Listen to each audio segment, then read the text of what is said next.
So, back here again, Monday, weekly update time, and unsurprisingly again, two more shares of Procter and Gamble, bringing it up to 5. But in some other news, Walgreens.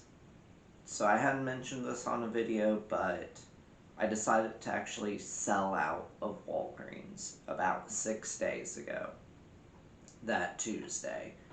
And it looks like I sold out for like $9.68 a share. It kind of sucks that I didn't sell out a little sooner in the day when it was at like 10 and a quarter. But that's how it goes. I think it was up to around 11 at the top, but it was falling like a brick, and I just wanted to get out and like make my money. Because I bought in at like 9.28, and I think some of it at like 8.90 something. So all in all, I made about $30 on it in 2 weeks, on about 500-ish dollars. I had 50 shares, so it was maybe like $465 or something like that I actually spent cost basis. So pretty good for 2 weeks. I don't know if I should buy back in yet. I haven't. It worries me. I might, if it goes back down to that like $9 range, little under $9, I might try that. They are going to be paying quarter dividend per share, so I don't know. But it's so volatile, but that's how you make money, jumping in, jumping out, getting lucky, pretty much gambling, but oh well. Now, the other thing I might do later, though, later in this week, or maybe today even, is buy some SCHD. I've kind of avoided doing this because, I don't know, everyone does it, everyone buys it because it's good and it's popular on Reddit and it's good. It's a stable, good dividend fund. But for me, that doesn't get me excited. Which they say sometimes, like, investing shouldn't be super exciting. It should be boring and it should be consistent, and that's how you make money in the long term. I get that. So that's why I've been mostly investing in boring dividend paying stocks in the long term. But I've got, ETFs and whatever in the 401k, the brokerage is the fund money retire early account, which SCHD would probably go a long way in making that a reality. So that's probably what I'm going to be doing here soon too. I will kind of finish off my Procter and Gamble thing. I might add a share every week of SCHD. It's at like about $19 a share now that it did its 3-for-1 or 1-for-3, however you say it. If you had one share, you got 3 split. So it's just really good, and that's probably going to be my next play.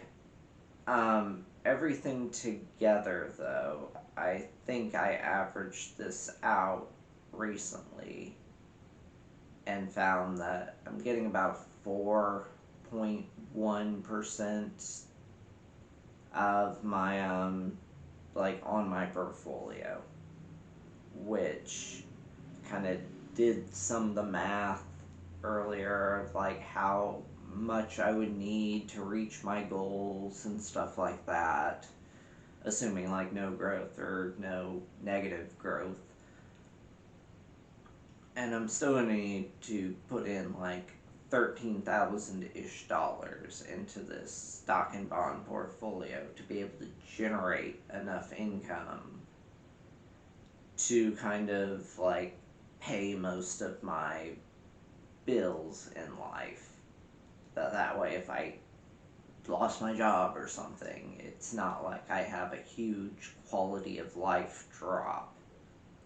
Or if, like, God forbid I was to die, that then my fiance would be able to cover the stuff out of the account that I cover normally, and life would kind of financially be able to go on as normal.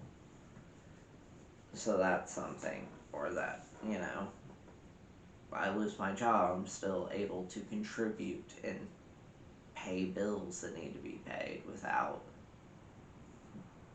dipping into the savings and having just a big timer on that, like, hey, I need to get a job in a month, or like, we're not going to be able to pay, the gas bill kind of thing. I want to try and avoid that. So that was the whole kind of motivation behind just trying to grow this dividend account, and then that you don't have to be as much worried as to what the stock market's doing with bonds and such, and picking companies that grow their dividends over time, that pay consistently, like Coca-Cola, that you're not going to be just left high and dry, and you're diversified enough that something, even if one drops, you still got 9 other ones, so it's not going to completely kill your income. And most of the time, most companies don't completely drop their dividend, they usually reduce it.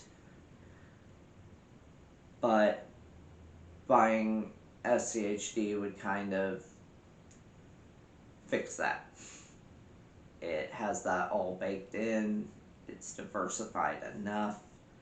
Like, true, you're not going to get the same dividend each quarter, it varies a little bit, so there is that. You'll have a little bit of a varied income where all these companies usually pay the same amount each 4 quarters, and then usually you get a couple cent raise the next year. So far, everything I've bought has either increased or stayed the same, so there hasn't been much variance that I haven't been in control of. So, I don't know, that doesn't exactly worry me with it, but it makes it harder to know exactly what I'm going to be getting that quarter. And at this point, I'm set up so I get a monthly payout between the, like, whatever I have, 7 different things. And since I'm keeping the levels about the same and the yields are kinda sorta ish the same, it works out that most of my months are relatively close. And they only vary. I think there's one that I get about $70 that month, and another one I get like $130. That's about my variance. So it's not super huge, but I guess it's kind of big. So yeah, that's my little update. 2 more shares of Procter and Gamble at 5. About another 10 more weeks, and hopefully I can have my 25 shares of that. Might throw in a share of SCHD here and there, but we'll see. Maybe later this week I'll actually decide to buy one. They're only like $18, $19 at the moment. So, yeah, I like it. Tell me in the comments, though, if you made it this far in the video, what you would be doing. And I had a lot of discussion on the other video just about the Walgreens and like how it was going, and the fact that they did declare their dividend. That was very helpful to know. And I've got that marked on my calendar of like when the ex-dividend date is, that if I do want to jump back in, to be closely watching it. Anyways, thanks for watching. Subscribe.